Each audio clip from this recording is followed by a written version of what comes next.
Episode 1 की शुरुआत होती है साल 2005 में एक गांव के घर से, जहां पुलिस ने एक घर को घेर रखा है। वो लोग निशाने पे एक आदमी को रखते हैं जिसका नाम चंदन महतो है। पुलिस ऑफिसर अपने कमांडिंग ऑफिसर के ऑर्डर्स का वेट कर रहा होता है। वही बिहार के डीजीपी नीरज प्रधान बहुत बेचैन होकर अपने घर में इधर उधर घूमते हैं। इस बेचैनी का कारण होता है बिहार में हो रहे इलेक्शंस का, जिसके रिजल्ट्स का सीधा असर डीजीपी के पोजीशन पे होगा। उसे जीतने वाली पार्टी को खुश रखना है, इसीलिए अपडेट लेता रहता है अपने साले से, जो वोट काउंटिंग स्टेशन पे डिप्लॉयड है। जैसे ही उसे पता चलता है कि उजियार प्रसाद जीतने वाला है, तो वो ऑर्डर देता है चंदन महतो को अरेस्ट करने का, क्योंकि चंदन महतो ने उजियार प्रसाद के आदमी को मौत के घाट उतार दिया था और उसके अरेस्ट पे उजियार प्रसाद खुश होगा और डीजीपी को उसकी जॉब से हटाया नहीं जाएगा। पुलिस ऑर्डर मिलते ही उसके घर को घेर लेती है और रेडी होती है घर में घुस के उसे अरेस्ट करने के लिए। लेकिन तभी इलेक्शन के काउंटिंग में फेरबदल हो जाता है और हारने वाले सर्वेश कुमार अब जीतने के करीब आ जाते हैं। ये पता चलते ही डीजीपी फिर से ऑर्डर देता है, लेकिन इस बार चंदन महतो को अरेस्ट ना करने का ऑर्डर होता है। ऑन ग्राउंड पुलिस को यह ऑर्डर ना चाह के भी फॉलो करना पड़ता है। जब पुलिस वापस पीछे हटती है तब ऑफिसर को चंदन दिखता है। ऑफिसर सोचता है कि चंदन को वही गोली मार दी जाए, लेकिन वो पीछे हट जाता है क्योंकि इस स्टोरी में कोई और होता है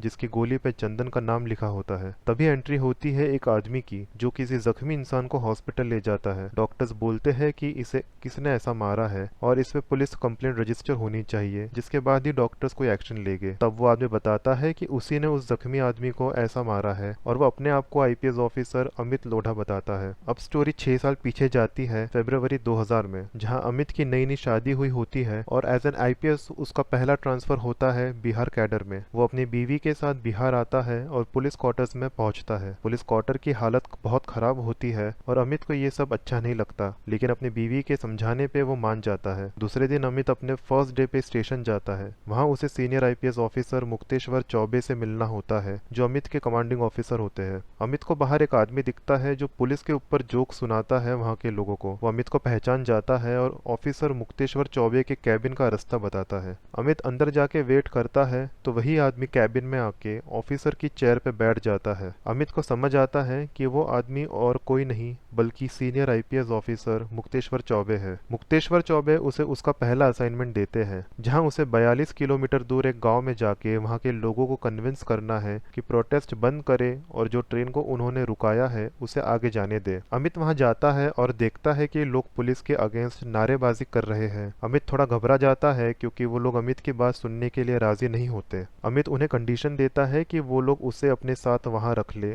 जब तक उनकी मांगे पूरी नहीं होती है, लेकिन ट्रेन को वहां से जाने दे। लोग मान जाते हैं अमित को अपने साथ रखने। अमित अपने हवलदार को बोलता है कि वो वापस स्टेशन जाए और पुलिस फोर्स को लेके अमित को लेने आए। अमित गांव वालों के साथ वेट करता है, लेकिन रात होने पे भी कोई उसे लेने नहीं आता। गांव वाले अमित से बातचीत करते हैं, पूछते हैं कि वो कहाँ से आया है और घर में कौन कौन है। अमित बताता है कि उसकी अभी कुछ दिन पहले ही शादी हुई है और घर में उसकी बीवी अकेली है जो उसका वेट कर रही होगी। गांव वालों को ये सुन के बुरा लगता है कि उनकी वाइफ अकेली है घर में। वो अमित से कहते हैं कि उनकी बात तो वैसे भी कोई नहीं सुनता है। आज ट्रेन रोक दी इसलिए आप आए, वरना हमारी बात सुनने को कोई भी नहीं आता है। इतना कह के उन्होंने अमित को जाने दिया। अमित वापस स्टेशन आता है तो वहाँ मुक्तेश्वर चौबे ने मीडिया बुला रखी है। वो मीडिया में बताते हैं कि उन्होंने और अमित ने गांव वालों के चुंगल से ट्रेन को सही सलामत छुड़वा लिया। अमित दूर खड़े होकर ये सब देखता है और उसे बहुत बुरा फील होता है वहाँ का सिस्टम देख के। तभी वहाँ खड़ा हवलदार अमित को बोलता है कि ऐसे उदास मत होइए, आप यहाँ के लोगों से जुड़िए और उनकी प्रॉब्लम्स को समझिए, तभी आपको ये लोग अपना मानेंगे और देखिए कैसे सब आपसे बात करेंगे। अमित समझ जाता है कि लोगों से कनेक्ट होना जरूरी है और वो काफी लोगों से मिलता है, उनकी बातें सुनता है। ऐसे में 2 साल हो जाते हैं और अमित पूरे तरीके से वहाँ का बन जाता है। अमित लोढ़ा का ट्रांसफॉर्मेशन पूरी तरह से उसे पटना के लोगों से जोड़ कर रखता है। फिर स्टोरी जाती है पटना से 121 किलोमीटर दूर शेखपुरा में, जहां चंदन महतो काम की तलाश में अवनी सेठ के पास जाता है। अवनी चंदन को अपना ट्रक, जिसका नाम रोड का राजा होता है, वो चलाने देता है। फिर चंदन रोड का राजा को लेके अपने काम में लग जाता है। वो मिट्टी और सीमेंट के बहाने दारू की बोतलों को एक जगह से दूसरी जगह ट्रांसपोर्ट करता है। ऐसे में कभी कभी डीजल की चोरी भी कर लेता है। वैसे ही एक डिलीवरी के टाइम उसके पास एक आदमी एक काम लेके आता है। काम होता है स्टेट के सबसे बड़े बिजनेसमैन खेमका के पोते को किडनैप करने का। एक रात अमित को आईजी श्याम बहादुर का कॉल आता है और वो बच्चे की किडनैपिंग वाले केस में अमित को लीड ऑफिसर बनाते हैं। अमित तब से ही केस पे काम करना शुरू कर देता है। वो पूरे शहर में नाकाबंदी कर देता है। फिर वो स्टेशन जाके वहाँ के कैदी जवाहर से बात करता है। जवाहर जेल में जरूर होता है, लेकिन उसको जेल के बाहर कौन क्या काम करता है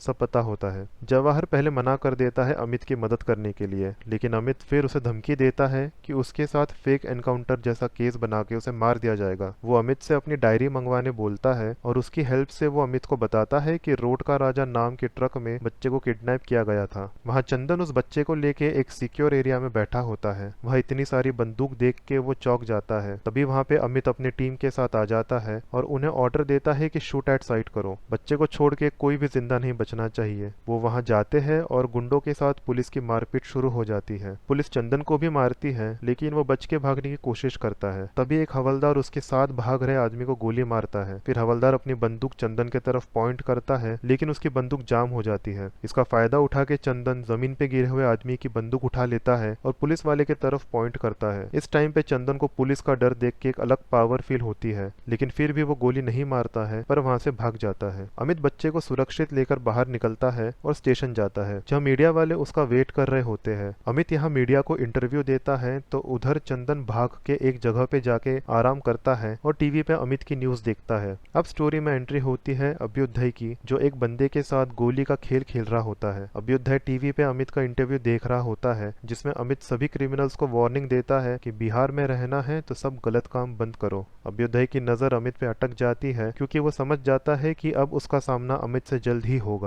और यहाँ पे दोस्तों पहला एपिसोड खत्म हो जाता है। सेकेंड एपिसोड का वीडियो लेके मैं जल्द ही आपसे मिलूंगा। तब तक प्लीज इस चैनल को सब्सक्राइब करिए अगर अब तक नहीं किया हो तो। धन्यवाद।